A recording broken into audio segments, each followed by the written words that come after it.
There's more to life than this. There's more to life than the never-ending work, eat, sleep, repeat pattern. If you've ever felt this, then trust me, you're not alone. City life magnifies an uncomfortable truth, that we are never truly alone. The noise of the city never seems to cease. For some, this is a blessing, a reminder to be busy, a reminder to tick that one extra item off your to-do list. For others, it's a curse. Does that mean that anyone who doesn't love the productive, multitasking addiction should simply move away, quit their job and live a quieter life in the suburbs? As delightful as that might sound to some, I don't think it's necessary. I believe that anyone, including quiet, introverted types like myself, can not only survive, but thrive in their natural, man-made habitat that is a city.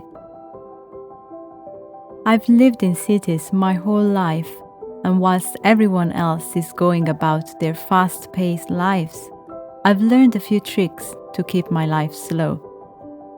For some, not being able to escape noise is the biggest problem. I actually think this stems from the inability to have control over the noise. I believe that if you try to control something that is completely out of your control, then you will never find peace. Over time, I've come to the realization that the best approach is to embrace the noise. There's something deeply human about pausing and listening, but for one reason or another, we all seem to forget to do it. When we turn our attention towards the world around us, it's freeing. It forces us into the present moment.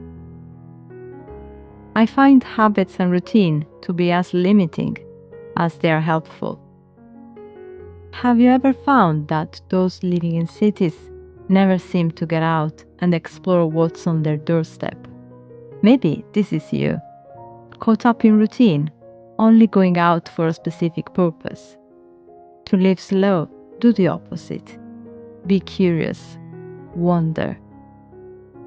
Be a tourist in your own city. Let your feet take you wherever they want to go, and allow the city to reveal itself.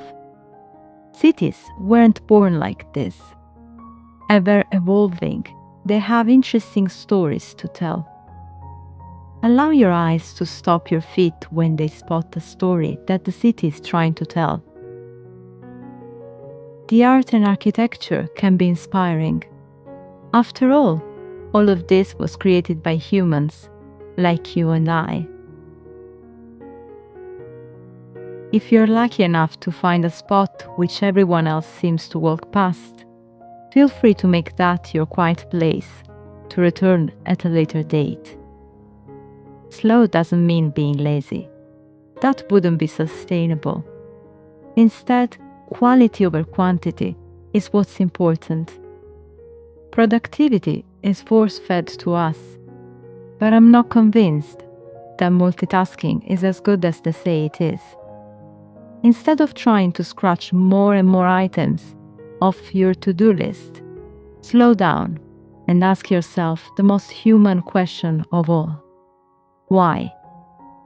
Is that task really adding quality to your life? Be an advocate of monotasking. Be intentional with your choices and priorities, and give a task your full attention.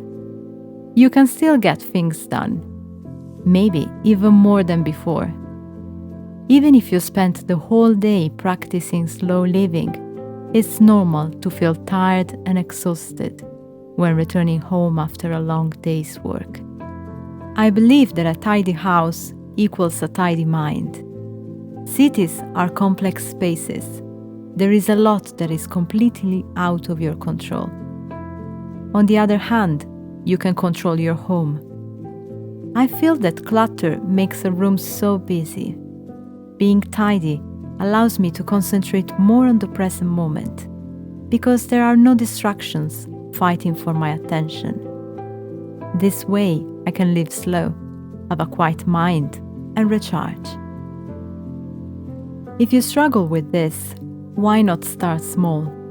Before leaving the house in the morning, make a promise to yourself that you will make your bed. Even if you've had a hard day, at least you can be thankful that you did something for yourself that day. I hope this video inspired you to live a more mindful life. Now I would like to know your ways and your habits to live slower. Let me know in the comment section. Thank you so much for watching, and I'll see you in my next one.